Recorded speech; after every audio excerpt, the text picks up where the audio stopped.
Nilambur government Manavedan സ്കൂളിൽ വിവിധ പരിപാടികളോടെ ലഹരി വിരുദ്ധ ദിനം ആചരിച്ചു. SPC, NCC, GRC വിദ്യാർത്ഥികൾ പങ്കെടുത്ത ലഹരി വിരുദ്ധ ബോധവൽക്കരണ ജാഥ, പോസ്റ്റർ നിർമ്മാണ മത്സരം, റീൽ നിർമ്മാണ മത്സരം എന്നിവ നടന്നു.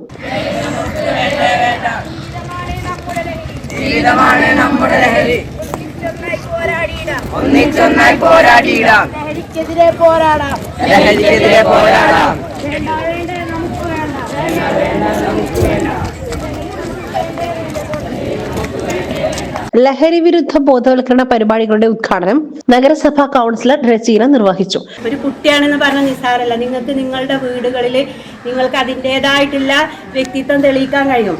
നമ്മളെ കുടുംബത്തിൽ ആരെങ്കിലും ഇങ്ങനെ ബുദ്ധിമുട്ടുന്നുണ്ടെങ്കിൽ ആ കാര്യങ്ങളൊക്കെ നിങ്ങൾക്ക് സംസാരിക്കാനും അതിൻ്റെ വിപത്തുകൾ എന്താണെന്ന് അവർക്ക് പറഞ്ഞു കൊടുക്കാനുമുള്ള ബോധ്യം ഇന്ന് നിങ്ങൾക്ക് എല്ലാവർക്കും ഉണ്ട്. അപ്പം അതുകൊണ്ട് ഈ ഒരു ലഹരി വിമുക്ത നാട് നമ്മുടെ രാജ്യം തന്നെ ആയി മാറട്ടെ. അതിനെല്ലാ കുട്ടികളും നമ്മളും എല്ലാവരും ഇതിൽ ഭാഗവാക്കാകട്ടെ. SMC ചെയർമാൻ കോയ കടവത്ത് അധ്യക്ഷത വഹിച്ച ചടങ്ങിൽ deputy head master Biju KT മുഖ്യ സന്ദേശം നൽകി. Nilambur excise preventive officer Subhash ബോധവൽക്കരണ ക്ലാസ് എടുത്തു. സുരേഷ് കണിയാമ്പറമ്പിൽ, വിമുക്തി കോർഡിനേറ്റർ സൽമാൻ, സാദിഖ്, മജു, ശ്രീകുമാർ, അനു, സുധ എന്നിവർ പരിപാടികൾക്ക് നേതൃത്വം നൽകി. തൂഫാൻ പരിപാടിയുടെ ഭാഗമായി കളിയാണ് ലഹരി എന്ന സന്ദേശം നൽകുന്നതിന്റെ ഭാഗമായി അധ്യാപകരും വിദ്യാർത്ഥികളും തമ്മിലുള്ള ഫുട്ബോൾ മത്സരവും അരങ്ങേറി. SS Gold, Pure Gold. SS Group, Nilambur.